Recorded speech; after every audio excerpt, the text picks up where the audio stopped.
આજે આપણે એક એવી મજેદાર કહાની જોવાના છીએ જેમાં એક પ્લાન બને છે અને પછી એવો ઊંધો વળે છે કે પૂછો જ નહીં.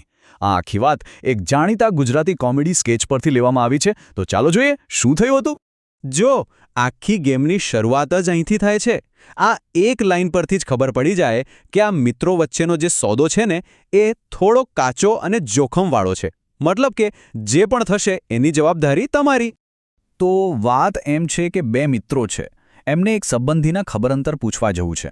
કેમ? કારણ કે એમનો એક અકસ્માત થયો છે અને એટલે એમને ઉધારમાં ગાડી જોઈએ છે. પણ ખાસ વાત એ છે કે તેઓ વારંવાર કહી રહ્યા છે કે અકસ્માત તો નાનો અમથો જ છે. પણ સવાલ એ છે કે આ નાનો અકસ્માત ખરેખર કેટલો નાનો હતો? કારણ કે હવે જે ઈજાઓની લિસ્ટ સામે આવશે ને એ સાંભળીને કદાચ હસવું નહીં રોકી શકો. તો આ રે લિસ્ટ. એક હાથ ગયો, એક પગ ગયો, કમરના 2 મણકા તૂટી ગયા. અને તોય આ ભાઈઓ માટે આ એક નાનો અકસ્માત છે. આને કોઈ નાનો અકસ્માત કહેવાય? આજ તો આખી વાતની મજા છે. અને હવે મેદાનમાં આવે છે હરી, ગાડીનો માલિક. એ ભાઈ ગાડી આપવા તો તૈયાર છે, પણ શરતો એકદમ પાક્કી. 1 કિલોમીટરના 15 રૂપિયા. અને બીજું, રસ્તામાં કોઈ દંડ કે નુકસાન થાય તો બધી જવાબદારી ગાડી લઈ જનારની. હવે આ લોકોને એક પ્રોબ્લેમ દેખાણો. જવાનું આવવાનું બહુ લાંબુ હતું, એટલે ભાડું પણ મોટું થવાનું હતું. તો આટલું બધું બિલ કોણ ભરે? એના કરતાં સારું છે કે હરીને ચૂનો લગાવી દઈએ. બસ આ જ એ લાઇન છે જ્યાંથી આખા ખેલની શરૂઆત થઈ.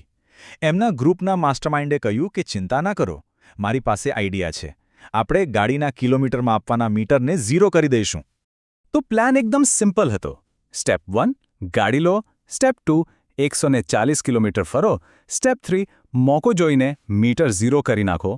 અને સ્ટેપ 4 ગાડી પાછી આપીને કહી દો તે અમે તો ખાલી આટો મારવા જ ગયા હતા. છેતરપિંડીનું આખું બ્લુપ્રિન્ટ તૈયાર. પણ કહેવાય છે ને કે દરેક પરફેક્ટ પ્લાનમાં કંઈક તો ગડબડ થાય જ છે. અહીં પણ એવું જ થયું. જ્યારે આ લોકોને લાગતું હતું કે બધું બરાબર છે, ત્યારે એક એવી વ્યક્તિ વચ્ચે આવી ગઈ જેણે એમનો આખો પ્લાન બગાડી નાખ્યો. અને આ જ હતો આખી વાર્તાનો સૌથી મોટો ટર્નિંગ પોઈન્ટ. મફુજી નામના એક ભાઈએ આ લોકોની ગાડીને બનાસકાંઠામાં જોઈ લીધી, જ્યાં એ ગાડી હોવી જ ના જોઈએ. અને આ મિત્રોને તો ખબર પણ નથી કે એમનો એક સાક્ષી તૈયાર થઈ ગયો છે. હવે સીન કટ થઈને આવે છે ગાડી પાછી આપવા પર. મિત્રો પાછા આવ્યા છે અને એમના મનમાં તો એવું જ છે કે આપણો પ્લાન એકદમ સફળ રહ્યો છે. હરીને તો કંઈ ખબર જ નહીં પડે.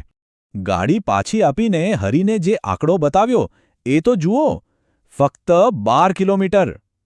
એમને એમ કે હરી આ વાત આંખ બંધ કરીને માની લેશે.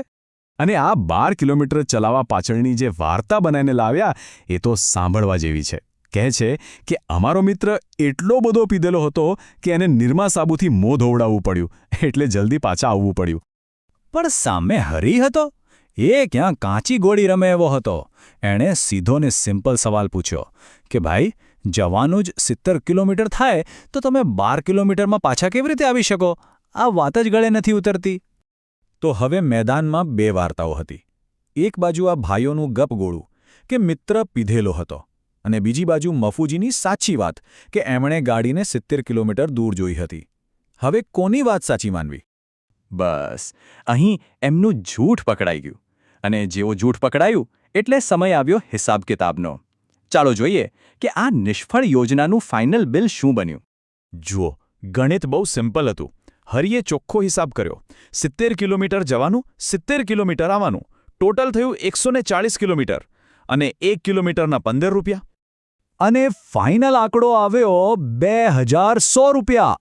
જે પૈસા બચાવવા માટે આટલી મોટી રમત રમી એનાથી પણ વધારે ચૂકવવા પડ્યા. પ્લાન એકદમ સુપર ફ્લોપ. પણ આ આખી મજેદાર વાત છે ને આપણને એક સવાલ પર લાવીને મૂકી દે છે. આ મિત્રોએ જે કર્યું એને શું કહેવાય? એક ચાલાકી હતી કે પછી સીધી ચોરી? એ હોશિયારી અને ચોરી વચ્ચેની જે પાતળી લાઈન છે એ ક્યાં છે? એ વિચારવા જેવું છે.